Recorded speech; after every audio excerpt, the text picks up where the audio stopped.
gente fala com você que está endividado. Dia 22, hoje já está faltando salário, gente. Muita conta atrasada. Então presta atenção nessa entrevista, porque você não está sozinho, não. Uma pesquisa da FEComércio indicou que 18% dos catarinenses têm contas atrasadas e desses, 10% não tem condições de pagar as dívidas. É muita gente. Por isso, Ver Mais conversa agora com o consultor financeiro Eduardo Fonteles. Tudo bom, Eduardo? Tudo bem, Marta. É um prazer estar aqui no programa com vocês. Imagina, prazer é te receber. Eu sei que vai passar algumas dicas. As pessoas também vão poder fazer perguntas, gente. É o seu caso. Como fugir das dívidas? Mande a sua pergunta para o nosso WhatsApp. É o 48 8822 6543. Eduardo, vamos começar falando. Para quem está endividado, qual é o primeiro passo? Papel e caneta na mão? Não? O primeiro passo é você passar uma régua, digamos, em todas as suas dívidas e você entender que tipo de dívida que você tem. É fundamental você entender aonde você está agora, criar o seu ponto de partida e criar objetivos para que você consiga quitar essas dívidas. É muito importante que você saiba aonde que você as tem, se você tem em diversos lugares, se você tem dívidas com o banco, em lojas de varejo, etc.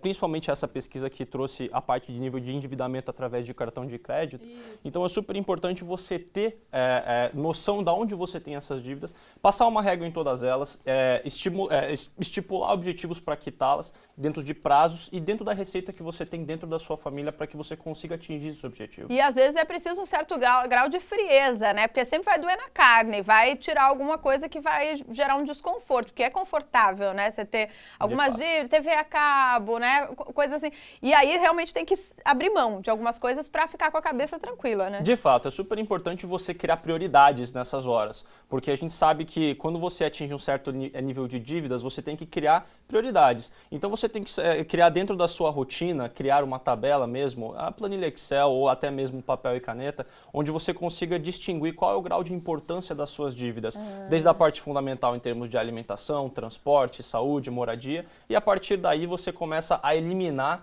as contas, digamos, supérfluas, né, para que você consiga organizar as suas finanças. Eduardo, em Florianópolis esses dados são impressionantes. A cidade de Santa Catarina com maior percentual de famílias com mais da metade da renda comprometida, 18% das famílias estão nessa situação.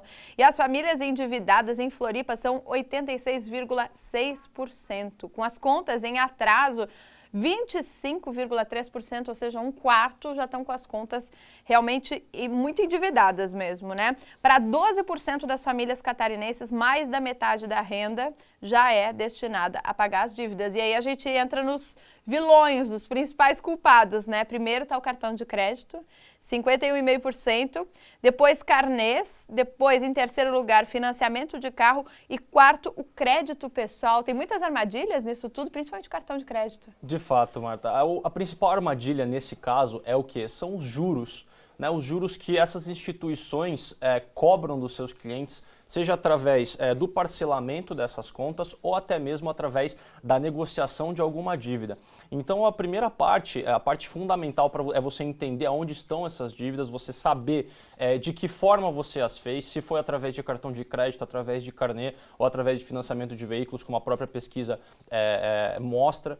E a partir desse momento, como eu tinha falado no início da entrevista, é você passar uma régua em todas elas e você entender daqui para frente como você vai fazer para você eliminar essas dívidas, criar as preferências, primeiramente, se você trabalha com cartão de crédito, como é o caso da pesquisa, você tem que parar de gastar no cartão de crédito. É a primeira ferramenta, você parar de utilizar o cartão de crédito, você estruturar essa dívida e fazer com que uma parcela onde você realmente tenha certeza que você vai conseguir cumprir do início até o fim dessa dívida. Bom, a partir daí, o que dá para fazer mais? Assim? Na verdade, assim, o cartão de crédito, quando você começa a parcelar ou pagar o mínimo da fatura, como a gente conhece, você começa a entrar em um grau de dívida muito, muito alto, até porque a gente está com uma taxa de juros no nosso país extremamente elevada e os juros do cartão de crédito e do próprio crédito pessoal que é oferecido pelos bancos, ele está com uma taxa de juros muito elevada.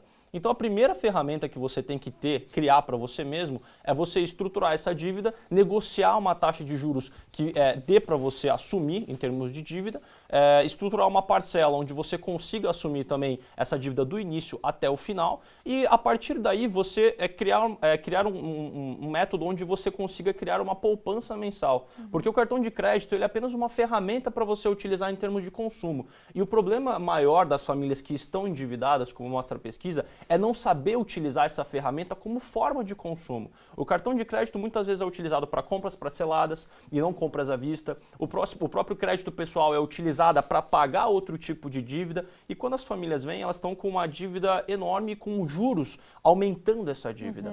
E como a gente está passando num cenário hoje no Brasil onde está tendo uma inflação muito elevada, o poder de compra das pessoas está diminuindo e as famílias não conseguem precificar isso. Então, a partir do momento que você tem o seu poder de compra limitado, o seu dinheiro passa a valer menos e as suas dívidas começam a aumentar, começa o endividamento das famílias. Eduardo, olha só o relato da Patrícia. Aqui em casa já cortamos tudo, agora só falta cortar os pulsos. Ela diz, está complicado. Não faça isso, Patrícia. Super bem-humorada, adoramos, viu, o relato.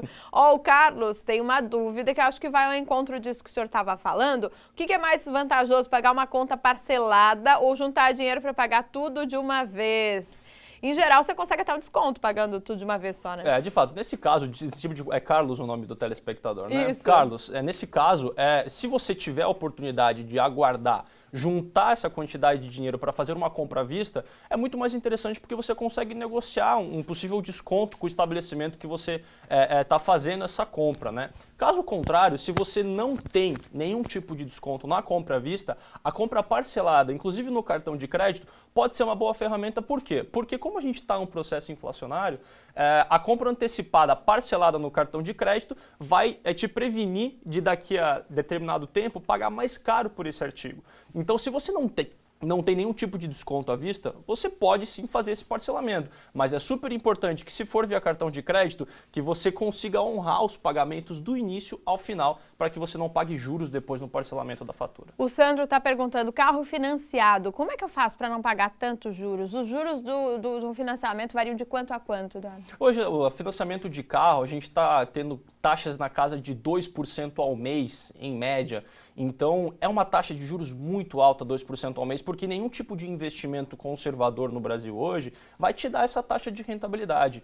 Então, nesse caso, em termos de financiamento de veículos, financiamento até do próprio imóvel, o mais bacana é que você tenha a quantia disponível em investimentos que estejam lhe rendendo essa taxa de juros e você pague as parcelas. Se você não tem essa oportunidade, você tem que negociar a taxa de juros com os bancos, porque hoje também uma carência muito grande é que os consumidores pesquisem as taxas de juros antes de financiar. Pesquisem as taxas de juros entre instituições financeiras, porque com certeza elas vão querer fornecer o melhor possível para você, porque elas querem que você assuma esse tipo de dívida com elas. Mas é importante que você negocie essa taxa de juros, porque dessa forma você vai conseguir reduzir, que seja um pouco, mas você vai conseguir reduzir em termos de parcela e em termos de dívida final, você vai conseguir diminuir o montante também. E é possível mesmo essa questão da negociação da taxa? Eu imaginei que fosse uma taxa fixa e que não houvesse possibilidade. Tem como negociar? É justamente a grande dúvida que todo público tem, né? Então, é possível você negociar. Se você vai até uma concessionária, a concessionária tem o relacionamento dela com o banco. Então, é possível que você chegue e negocie com ela. Da mesma forma, quando você vai financiar um veículo na concessionária ou em uma loja de carros seminovos, usados, é importante que você vá até seu banco, sente com o seu gerente e pergunte se o seu banco consegue lhe fornecer uma taxa melhor que a concessionária. Então, o mais importante nesse caso, Marta, em termos de estruturação de dívidas, buscar negociar dívidas com taxas menores, é uma palavra que eu poderia definir, né? É negociar, pesquisar, você ir atrás para saber o que é melhor para você. Sobre o mesmo assunto, Rafael pergunta se vale a pena vender o automóvel para quitar as dívidas e depois financiar outro automóvel. Nesse caso, Rafael, você tem que entender que o carro, o veículo, ele é um bem que ele não agrega valor em termos de ativo, porque ele é um bem depreciável. Você tem gastos com manutenção, a desvalorização do veículo, consumo de gasolina, seguro, manutenção do carro. Então, quando você pega todos esses dados e coloca no papel, se você realmente consegue liquidar esse veículo e você consegue quitar a sua dívida, seja ela a própria dívida do carro, isso vale a pena. Agora, se você não tem essa ferramenta de poder utilizar o veículo como forma de pagamento, é importante que você bote as prioridades. Se você realmente pode manter o veículo ou se você realmente tem que se desfazer da que a gente diz um passo atrás, né, para depois dar 2 para frente. Bom, a Vânia disse que queria fazer uma negociação sobre uma dívida. O banco diz que não tem negociação. Ela quer saber o que faz nesse caso e eu aproveito para dar a pergunta do Edson. Ele diz que tem dívidas no banco. Se ele for pessoalmente ao banco, ele consegue entrar em acordo com o gerente ou ele tem que ir direto no SPC? Provavelmente o nome dele já está no cadastro, né?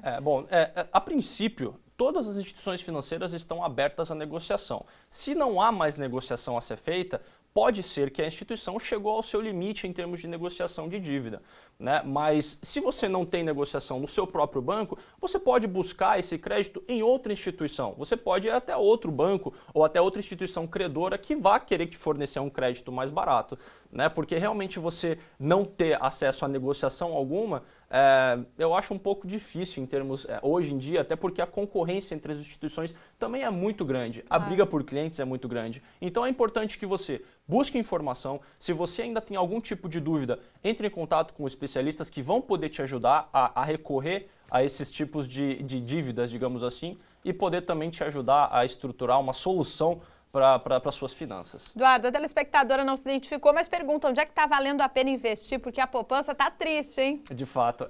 Bom, a gente tem inúmeras ferramentas no mercado financeiro em termos de investimento. A poupança hoje, infelizmente, ela está perdendo inclusive para a inflação, né? Nós temos diversos tipos de instrumentos financeiros hoje que são possíveis de investir. Entre eles CDBs, que são ativos financeiros onde você empresta dinheiro para as instituições e recebe uma remuneração em troca. Você tem os próprios títulos públicos, onde você investe em títulos do governo.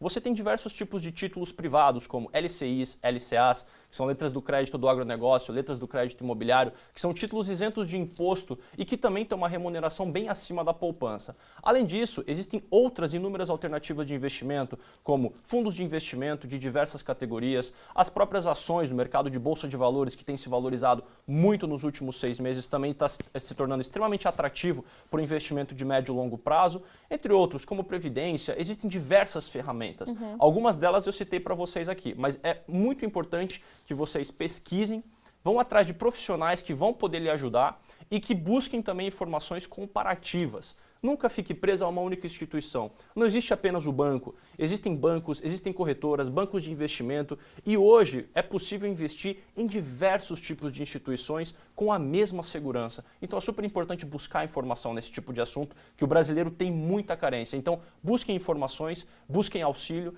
que vai fazer bastante diferença. Muito bem, na internet tem muita informação também, né, Eduardo? Tem. O Google é uma ferramenta ótima para a gente pesquisar, mas assim, hoje existem várias instituições financeiras que buscam trazer informações para os consumidores de investimento. Inclusive o cenário de crise que o nosso país passou nesses últimos tempos foi um fator que desencadeou a curiosidade dos brasileiros em termos de investimentos financeiros. As pessoas começaram a se perguntar, o meu dinheiro está seguro no banco? A economia ela não está tão legal, será que eu posso fazer alguma coisa para fazer o meu dinheiro render mais? A inflação está acabando com o meu poder de compra, como eu posso fazer para transformar o meu dinheiro, o meu capital em um montante maior? Então, esse tipo de busca de informações é super importante para você investir mais e melhor. Tá aí a dica para telespectadores como a Emanuela, para a Cristina, que tem uma dívida há mais de 5 anos, não consegue limpar o nome, e o Cleverson, que diz que o financiamento do carro atrasou, ele já não consegue mais pagar, tá apavorado. Eduardo Fonteles, consultor financeiro, a gente agradece a tua presença aqui no Ver Mais, viu? Eu que agradeço, Marta. Obrigado a telespectadores também. Até a próxima. Ó, quem comeu um hambúrguer vai poder ajudar a causa dos autistas, sabia? A seguir a gente fala sobre esse assunto. Ver Mais já volta para te contar tudinho.